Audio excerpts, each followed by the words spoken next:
As you know, in both the secular and church world, we are inundated with leadership materials, perspectives, and theories. It's the hot topic right now. It's currently in vogue, and one estimate has about 1.5 million books on leadership written in the last 10 years. But always we must distinguish the wheat from the chaff. There's a great deal of bad leadership books out and theories, and we really have to distill what is going to help us secularly from what is going to be something not helpful for the church. Next one is, the topic of leadership is in and of itself nebulous, and operating definitions are few and far between. When you come upon a great operating definition, then stick with it, because it tends to help us with that understanding.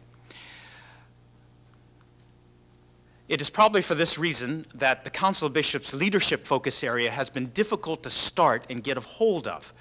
Of the 4 focus areas, this one has been struggling in the last past, and this is why we're really trying to get it a jump start, and why it's so important to be involved with you all on this particular table item.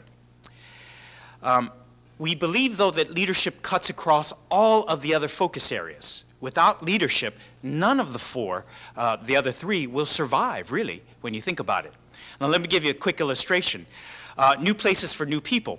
The number 1 priority in a new church start is the leadership of the planter.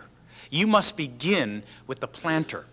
And we need hundreds of apostolic entrepreneurial church planters in the new church start movement in order for it to be successful. And that's what they're trying to cultivate. Think of global health. The reason that Nothing But Nets has taken off is because it has a champion in the form of Bishop Bickerton, who has been able to coalesce the secular world around this. And the Gates Foundation is a perfect example. The Gates are partnering with us to provide the administrative finances for us to continue this initiative. I kid Tom Bickerton because Bishop Bickerton recently addressed the UN, the first person of faith for many, many years to be able to address the entire United Nations. But that tells you what we're doing in terms of no more malaria across the continent, across the world, really, in many ways. And I've heard that since the Lutherans are having so much difficulty in their finances, that now the United Methodists must carry the banner in terms of this particular initiative. So we still need your prayers on this one.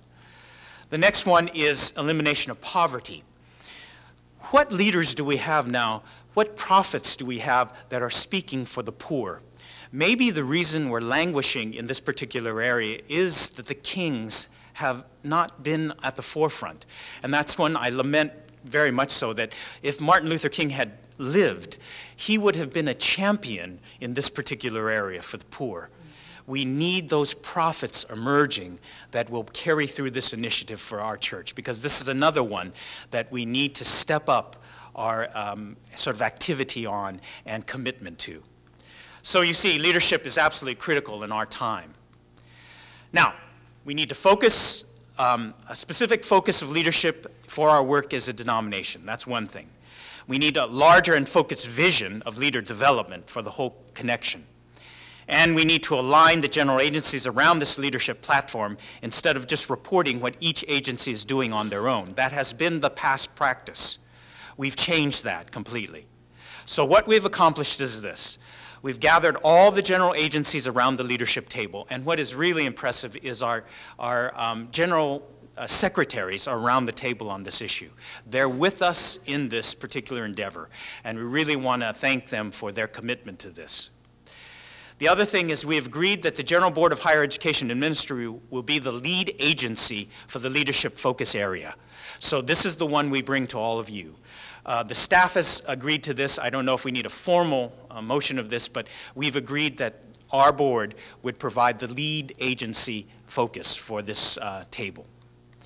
The next one is we have established 3 central priorities, and I want to give you those very quickly. The first one is gleaning the best practices from our leadership and discipleship training centers and resource people around the connection in order to work toward a national training model that each annual conference and local church might benefit from. Now, we have great work being done across the connection. Annual conferences, jurisdictions, you name it, local areas, districts. We would like to get the best of those, and some of you are leading some of those initiatives around your conferences. Bring them together to develop perhaps a national model that would coalesce leadership development for clergy and laity for the whole connection. Really provide a center for, or locus of training, much like Path One has done for the denomination in the schools of congregational development. That's our hope for this particular initiative. Second one is a young people's mission involvement program modeled after Teach for America, and the goal is to place 1,000 young adults across the world in diverse internships, from local church placements to microfinancing in developing countries. Those are just examples. I'm going to ask Meg to give a quick synopsis of this because she's going to lead a team that's going to try to put this across, and this is a InterAgency Focus. Meg, come on up and share a little bit on this one. As Bishop Hagiya said, this is an interagency focus, and this is an internship or service program modeled something like Teach for America, but the goal is that young leaders will be formed as ethical and prophetic leaders who have the skills and sensitivity needed in today's culture to lead the church and to serve the needs of the world. As a part of this program, young adults will have the opportunity to discern where God is calling them and learn how to take those next steps in becoming more advanced leaders in the life of our church, both as laity and clergy.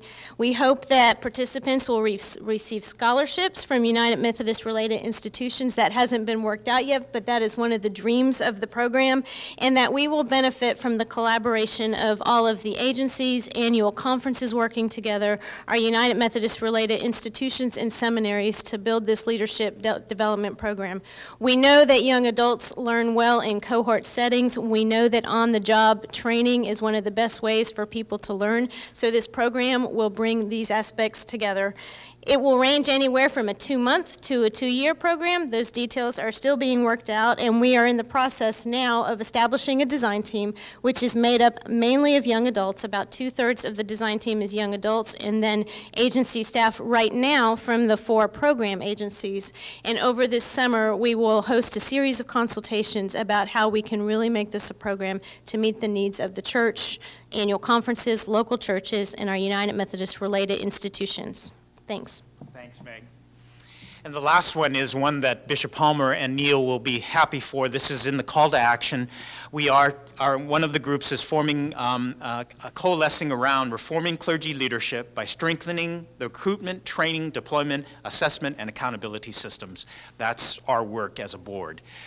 This particular one has a couple focuses. One, we're going to focus on the district superintendent role and try to get a more coaching, sustainable role for district superintendents.